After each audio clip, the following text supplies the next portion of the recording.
స్వామి మీలాంటి స్వాములు ఉన్నారు కదా! భక్తి, జ్ఞానం, వైరాగ్యం చెందాలి. అసలు మీలాంటి వ్యక్తులకు అసలు కెమెరా ముందలకొచ్చి, నేను స్వామీజీని, నా ఆశ్రమానికి రండి, నేను ఇట్లాంటి బోధలు చెప్తాను, ఇట్లాంటి విషయాలు మీకు మంచి చేస్తాను. అసలు సోషల్ మీడియాలో మీలాంటి వ్యక్తులకు ఎందుకు అవసరం అండి అసలు? మీలాంటి వాళ్ళు అనొద్దు. హ్మ్. సారీ. నేను ఎక్కడ కూడా నా ఒక్క వీడియోలో రండి మా గుడికి అని చెప్పలా. అంటే చాలామంది చెప్తున్నారు. అసలు మీరు కూడా ఒక ఇప్పుడు మీరు యూట్యూబ్ ఇక్కడ ఛానల్ ఒక విషయం నడిపిస్తున్నారు. పట్టుకోవాలి. ఏంటంటే 2008లో నేను ముంబైలో ఉన్నాను, పండరిపురంలో. హ్మ్. 2009లో మా గురువు గారు కలిశారు. హ్మ్. 2010లో నాకు మంత్రోపదేశం చేశారు. హ్మ్. 2011లో ఇక్కడికి వచ్చాను బిజవారానికి. హ్మ్. 2011లో నేను బిజవారానికి వచ్చినప్పటి నుంచి కంప్లీట్గా నా సాధన ఏంటో, నేనేంటో నాది నాకే ఎరుక, అమ్మకే ఎరుక. హ్మ్. నేను ఉపాసించే ఉపాస్య దేవతకు, నా అంతరాత్మకు, నా చర్యకు నాకే తెలుసు నేనేంటన్నది. నా ఇంటిలోకి కూడా తెలియదు, నా ఊరోళ్ళకి తెలియదు, నా గేరోళ్ళకి తెలియదు, ఎవరు తెలియదు. అయితే 2011వ సంవత్సరం నుంచి 2023వ సంవత్సరం వరకు నేను ఎక్కడున్నాను, ఎక్కడన్నా ఒక్క వీడియోలను ఉన్నాయని చూపెట్టి చూద్దాం. ఆ కెమెరాలు తెలియదు, ఆ ఫోన్లు తెలియదు, అవి ఏవీ తెలియదు మాకు.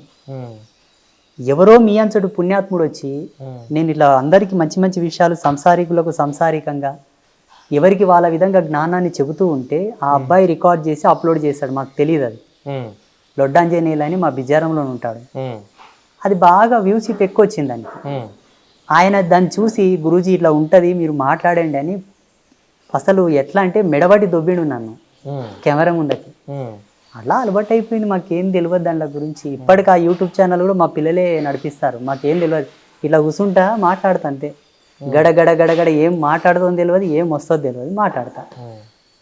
అంటే ఇప్పుడు యూట్యూబ్ ఛానల్ మీది సొంతంగా నడిపిస్తున్నారు అసలు? నాది పేరు, మాట నాది, పేరు నాది, జ్ఞానం నాది. ఇక ఎవరు చూసుకుంటారో పిల్లలు చూసుకుంటారు. మా డ్రైవర్ ఇంకొక అబ్బాయి ఉన్నారు, వాళ్ళే చూస్తారు. కెమెరాల ముందుకు రావాలంటే చూడండి, మీరు అడిగిన విషయం ఒక మాట నేను చెప్తాను.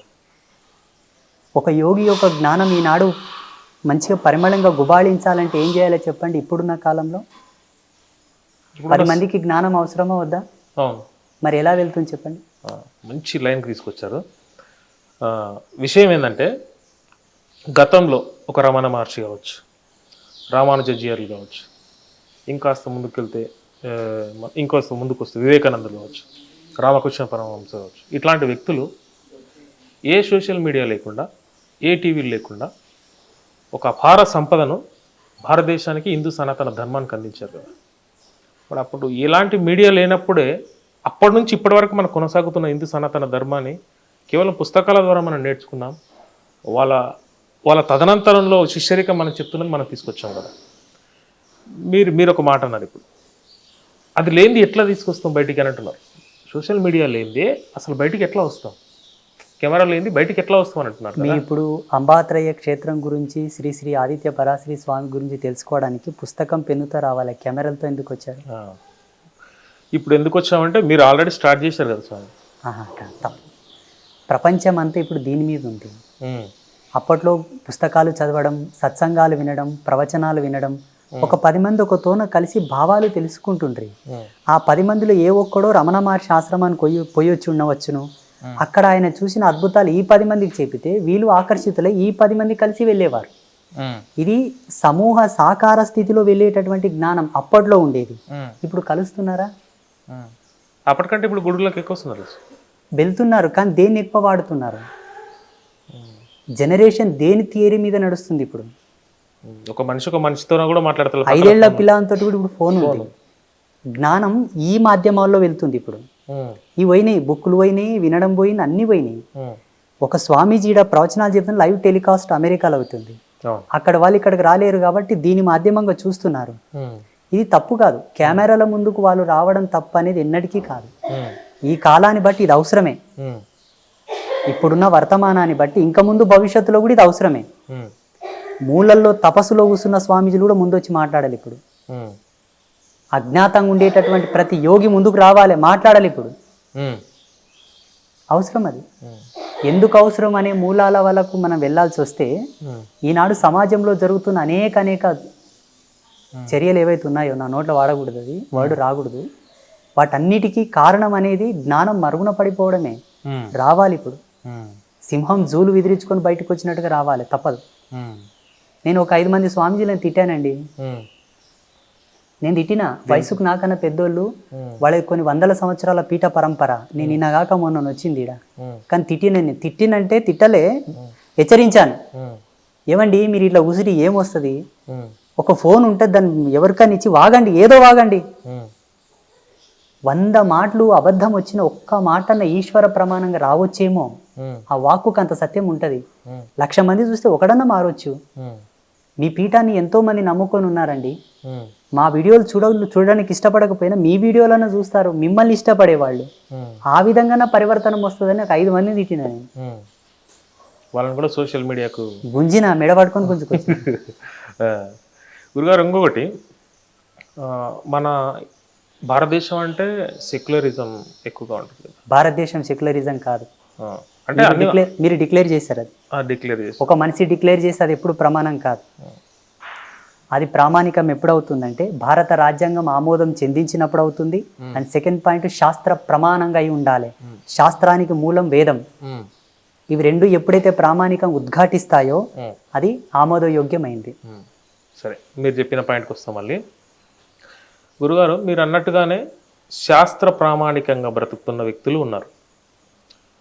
శాస్త్రం లేకుండా ఈ శాస్త్రమే చండాలం అని ఒకటే ఒక బుక్ క్రైస్తవం పట్టుకొని బైబిల్ పట్టుకొని తిరిగేటోళ్ళు ఉన్నారు.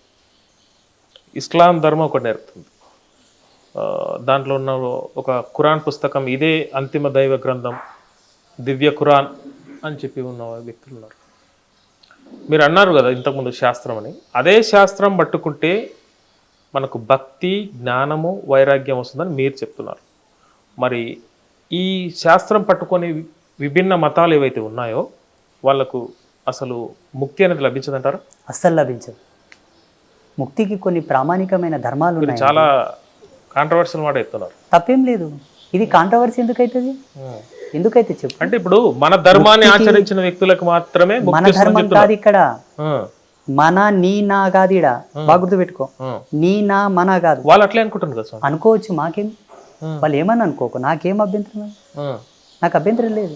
వాళ్ళు ఏమని అనుకోవచ్చు. ముక్తికి ప్రమాణాలు ఉన్నాయి, ఎలా ముక్తిని పొందవచ్చు అని. బిజ్వారా గ్రామానికి మీరు ఎలా రావాలో ఒక వే ఉంది. ఇప్పుడు ఒక రోడ్డు గుండా వచ్చారు మీరు, అది నడుచుకుంటూ వచ్చావా, కార్లో వచ్చావా, ఎట్లా వచ్చావా అది నీ ఇష్టం, కానీ వచ్చావు, ఇక్కడికి చేరుకున్నావు. అలాగే ముక్తి అనే ఒక స్థానాన్ని చేరుకునేటప్పుడు శాస్త్ర ప్రమాణాలు ఉన్నాయి. వాళ్ళ దాంట్లో ఉన్నాయేమో చెప్పమని చూడండి, నేను చూపిస్తా ముక్తి అంటే ఎలా ఉంటుందని. ముక్తిని చేరుకోవడానికి గల మార్గాలేంటో ఇదే సనాతన ధర్మం ప్రకారంగా ఎన్నో శాస్త్రాల యొక్క ప్రామాణికంగా నేను చూపిస్తాను. చూడండి, నువ్వు అనుకున్నంత ఈజీగా అన్నీ జరిగేటట్టు ఉంటే ప్రపంచంలో ఇన్ని దుశ్చర్యలు జరిగేవి కావు. ఈనాడు ప్రపంచంలో మొన్నటికి మొన్న త్రిపురలోనో మణిపూర్లో ఏదో సంథింగ్ ఒక కాలేజీలో 200 మంది యువకులు HIV వైరస్ తోటి చనిపోయారని వచ్చింది న్యూస్. ఎందుకు వచ్చింది? ఇంత టెక్నాలజీ అప్డేట్ అయిన తర్వాత, ఇంతటి సాంకేతిక పరిజ్ఞానమైన ఈ జనరేషన్లో అంతమందిని పొట్టన పెట్టుకోవడానికి కారణం ఏంటి? వైకల్పం. పిల్లలకు వాళ్ళ మీద వాళ్ళకే నియంత్రణ లేకపోవడం. అది ఎక్కడి నుంచి వచ్చింది? సనాతన ధర్మం ఏం చెప్తుంది? ఆరంభం నుంచి ఏమేం చేయమని చెప్పింది? మనకు షోడశ సంస్కారాలు ఉన్నాయి, బాల్యం నుంచే, పుట్టుక దశ నుంచే. చేయిస్తున్నారా? నేను ప్రామాణికంగా చెప్తాను, ఈ ధర్మాన్ని పట్టుకున్నవాడు అమృత సరస్సులో స్నానం చేసినట్టే. మంచినీళ్ళు కాదు, ఉప్పు నీళ్ళు కాదు, అమృత సరస్సులో స్నానం చేసినట్టు. ఇది భగవంతుని ప్రత్యక్షం చూడడం అవసరం లేదండి. సనాతన ధర్మంలో ఉండేటటువంటి శాస్త్రాన్ని అనుసరించి నడవమనండి, దేవుడే నీ ఇంటికి వస్తాడు.